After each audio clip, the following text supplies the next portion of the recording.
Fake Jaganmohan Reddy యొక్క fake ప్రచారాలు, fake మాటలు, ఫేక్ చేష్టలు మళ్ళీ స్టార్ట్ అయ్యాయి. ఎందుకనంటే అబద్ధం, అసత్యం, బూటకం, ఫేక్ మాటలు ఇవన్నీ కలగలిపి రంగరిస్తే జగన్మోహన్ రెడ్డి వైఎస్ఆర్సీపీ పార్టీ, అందులో డౌటే లేదు. ఎందుకనంటే ఇవాల్టి రోజున కూటమి ప్రభుత్వం అధికారంలోకి వచ్చినటువంటి మొదటి రోజు నుంచి చూస్తే విపరీతంగా విషం చిమ్మటమే ఒక ధ్యేయంగా పెట్టుకున్నటువంటి జగన్మోహన్ రెడ్డి అండ్ బ్యాచ్. ఈ మాట ఎందుకు అనాల్సి వస్తుంది అనంటే, మీరు చూస్తే గత 35-36 రోజులుగా, అంటే కూటమి ప్రభుత్వం అధికారంలోకి వచ్చిన రోజు నుంచి కూడా కంటిన్యూస్గా ఫేక్ వార్తలు ప్రచారం చేయడం, వాళ్ళకు సంబంధించినటువంటి ఆ ఛానల్స్లో ఫేక్ వార్తలు ప్రసారం చేయడం, ఫేక్ ప్రచారాలు చేయడం, అలానే సోషల్ మీడియాలో అసలు విచ్చలవిడిగా మాట్లాడడం, ఇవన్నీ చేస్తూనే ఉన్నారు. దానికి ఇవాళ అసలు కంప్లీట్గా జగన్మోహన్ రెడ్డి గారు బయటకు వచ్చి, అయ్యో బాబోయ్ రాష్ట్రంలో గతం అంటే కూటమి ప్రభుత్వం అధికారంలోకి వచ్చిన తర్వాతట విపరీతంగా హత్యలు జరిగాయట, విపరీతంగా దాడులు జరిగాయట, ఎక్కడికక్కడ incidents of arson. For the first time ఆ మహానుభావుడు ఒక ఏమంటారంటే నేషనల్ ఛానల్కి నేను ఇవాళ రోజున ఒక ఇంటర్వ్యూ ఇస్తా ఈ మాట మీద అని చెప్పి, అన్నీ అక్కడ కూడా తప్పుడు, అక్కడ కూడా అబద్ధాలే. ఒకటి ఇవాల్టి రోజున మనం గనక తీసుకుంటే ఆ పార్టీకి సంబంధించినటువంటి ఒక వ్యక్తి చనిపోయాడు, అతన్ని హత్య చేశారు. చేసుకున్నది అక్కడ జరిగింది ఆ పార్టీకి సంబంధించినటువంటి ఇద్దరు వ్యక్తుల మధ్య ఒక పర్సనల్ గొడవ ఏదైతే ఉందో దానికి సంబంధించి ఏదైతే ఇదివరకే అంటే ఆల్మోస్ట్ నాకు తెలిసి 2024 జనవరిలోనే, ఎందుకంటున్నానంటే ఇది దానికి సంబంధించినటువంటి ఒక ఎఫ్ఐఆర్ కాపీ. ఏదైతే ఇవాళ రోజున నిందితుడు ఉన్నారో అతని మీద వీళ్ళకి సంబంధించినటువంటి వ్యక్తులందరూ పెట్టినటువంటి ఒక హత్యాయత్నం కేసు ఇవన్నీ ఉన్నాయన్నమాట. సో వీటికి సంబంధించి ఇద్దరు వ్యక్తుల మధ్య ఉన్నటువంటి గొడవని, ఇద్దరు వ్యక్తుల మధ్య జరిగినటువంటి ఒక గొడవని తీసుకొచ్చి పార్టీలకు ఆపాదిస్తున్నాడు. ఇంతకు మించినటువంటి సిగ్గుమాలిన చర్య ఇంకేదన్నా ఉందా అనంటే, నేను పరామర్శకు పోతున్నా అని చెప్పి అక్కడ పరామర్శకి పోయి పథకాల గురించి మాట్లాడుతున్నాడు. అసలు సిగ్గు అనేటువంటి మాటే మీ డిక్షనరీలో లేదనుకుంటా జగన్మోహన్ రెడ్డి గారు కదా. ఎందుకనంటే ఇవాళ రోజున మీరు గమనించండి, 5 సంవత్సరాలు ఈ మహానుభావుడు 5 సంవత్సరాల పాటు, ఈ మాట ఎందుకంటున్నానంటే ఇంకా జగన్మోహన్ రెడ్డి ఉండుంటే అని వాళ్ళు చాలా పెద్ద పెద్ద మాటలు మాట్లాడారు, దాని గురించి తర్వాత మాట్లాడదాం. కానీ నీవున్న 5 సంవత్సరాల్లోనే వేల సంఖ్యలో దాడులు, వేల సంఖ్యలో హత్యలు ఇన్ని జరిగినా సరే ఏ రోజున కనీసం నోరు మెదపనట్టు నీవు, అంటే ఒక 15 ఏళ్ల పిల్లవాడిని నడి రోడ్డు మీద పెట్రోల్ పోసి తగలబెట్టేస్తే ఎక్కడా మాట్లాడనటువంటి నీవు, నీ పార్టీకి సంబంధించినటువంటి ఒక ఎమ్మెల్సీ ఒక దళిత యువకుడిని చంపేసి ఆ శవాన్ని డోర్ డెలివరీ చేస్తే కనీసం మాట్లాడనటువంటి నువ్వు ఇవాల్టి రోజున ఆ రోజున నీ ఇంటికి ప్రాబబ్లీ ఒక కూతవేటు దూరంలో, తాడేపల్లి ప్యాలెస్ ఒక కూతవేటు దూరంలో ఒక అభాగ్యురాలి మీద అత్యాచారం జరిగితే కనీసం మాట్లాడనటువంటి నువ్వు ఇవాల్టి రోజున బయటకు వచ్చి పరామర్శ అనేటువంటి ఒక పేరు చెప్పుకొని బయటకు వచ్చి ప్రభుత్వం మీద విమర్శలు గుప్పిస్తావా, ప్రభుత్వం మీద విషం చిమ్ముతావా, వెళ్ళి నేను ఢిల్లీలో ధర్నా చేస్తానంటావా? మరి అన్ని సంఘటనలు జరిగినప్పుడు ఏ రోజున నువ్వు ఢిల్లీలో ధర్నా చేయలేదే, ఏ రోజున మాట్లాడలేదే, నీ ప్రభుత్వమే ఉండిందే, ఎందుకు కనీసం నోరు మెదపలేదు, ఎందుకు అమర్నాథ్ గౌడ్ కుటుంబానికి నువ్వు అండగా నిలబడలేదు, ఎందుకు కనీసం పరామర్శించలేదు? అదే ఎందుకనంటే ఈ మాట ఎందుకు చెప్పాల్సి వస్తుందంటే, అదే నర్సరావుపేట పార్లమెంట్కి సంబంధించినటువంటి ఆ పరిధిలో మాచర్లలో కావచ్చు, లేకపోతే పల్నాడులో కావచ్చు, కంచర్ల జల్లయ్య 2022 జగన్మోహన్ రెడ్డి గారు గుర్తుందా? కంచర్ల జల్లయ్య ఏ రకంగా హత్య చేశారో గుర్తుందా? మరి ఆ కుటుంబాన్ని ఎందుకు పరామర్శించలేదు మీరు వెళ్ళి?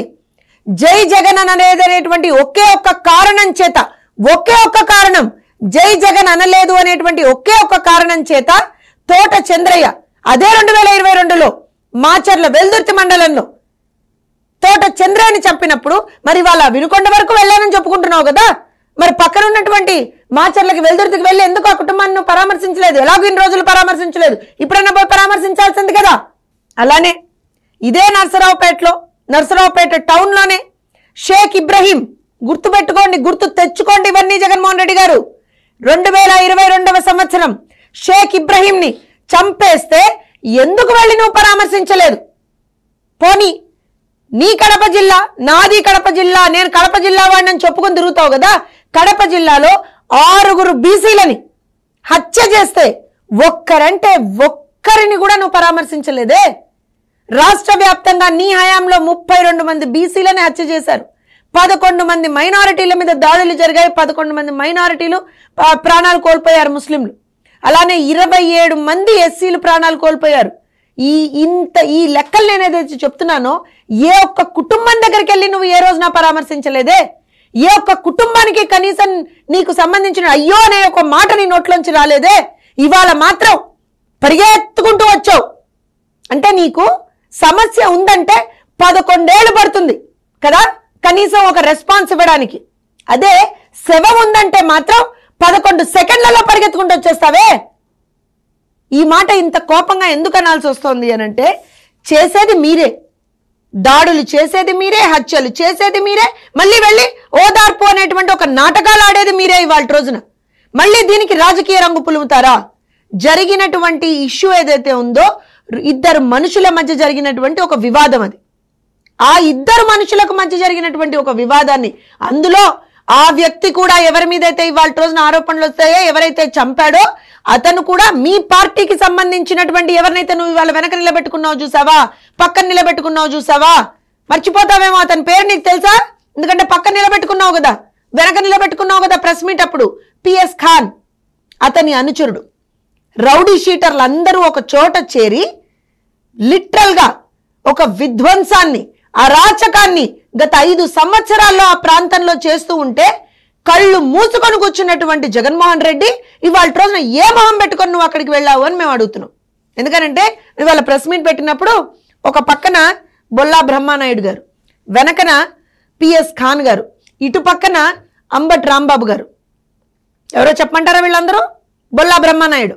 ఎవరైతే ఈ ఫ్యాక్షన్ని, ఎవరైతే ఈ అరాచకాల్ని, ఈ విధ్వంసాల్ని, ఈ దాడుల్ని, ఈ హత్యల్ని, వీటన్నిటిని ప్రోత్సహిస్తూ ఇంతమంది, నేను ఇందాక చెప్పినట్టుగా మాచర్ల ప్రాంతంలోనే, పల్నాడు ప్రాంతంలోనే ఎంతో మంది తెలుగుదేశం పార్టీ కార్యకర్తల్ని నడి రోడ్డు మీద నరికినటువంటి ఒక చరిత్ర కలిగినటువంటి ఆ బొల్ల బ్రహ్మనాయుడిని పక్కన పెట్టుకుని నువ్వు ఇవాళ రోజున ప్రెస్ మీట్ పెడుతున్నావా, మాట్లాడుతున్నావా?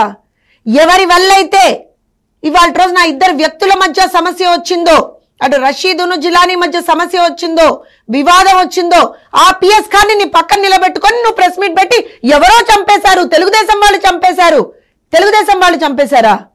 తెలుగుదేశం పార్టీ కార్యకర్తల్ని నడి రోడ్డు మీద, ఇంకా కూడా మీ వైఎస్ఆర్సీపీకి చెందినటువంటి నాయకులు, ఇంకా కూడా మీ వైఎస్ఆర్సీపీకి చెందినటువంటి కార్యకర్తలు నడి రోడ్ల మీద ఎక్కడికక్కడ చంపేటువంటి ఒక పరిస్థితిని తీసుకొచ్చావు కదా. ప్రతిపక్షంలో ఉండి కూడా నీ అరాచకం ఆగట్లేదే. సిగ్గుపడు జగన్మోహన్ రెడ్డి. నువ్వు ఎక్కడ ధర్నా చేయాలో తెలుసా? ఢిల్లీలో ధర్నా చేయాలి అని అంటే నీ పార్టీ శ్రేణులు, నీ నాయకులు, నీ ఎమ్మెల్సీ, నీ ఎంపీలు ఆ రోజున చేసినటువంటి అరాచకం ఏదైతే ఉందో దాని మీద ధర్నా చేయాలి నువ్వు ఫస్ట్, దాని మీద మాట్లాడాలి నువ్వు ఫస్ట్. అవేవీ లేకుండా కేవలం శవం ఎక్కడ కనపడుతుందా నేను పోయి వాలిపోతా, ఇంకెన్ని రోజులు ఈ శవ రాజకీయాలు మానవా? ఫేక్ ప్రచారాలు మానవా? శవానికి జగన్మోహన్ రెడ్డికి ఒక అవినాభావ సంబంధం ఉందని చెప్పి బయట టాక్. జగన్మోహన్ రెడ్డి శవానికి జగన్కి ఒక అవినాభావ సంబంధం ఉంది అని బయట టాక్. కనీసం ఇప్పటికైనా మారు.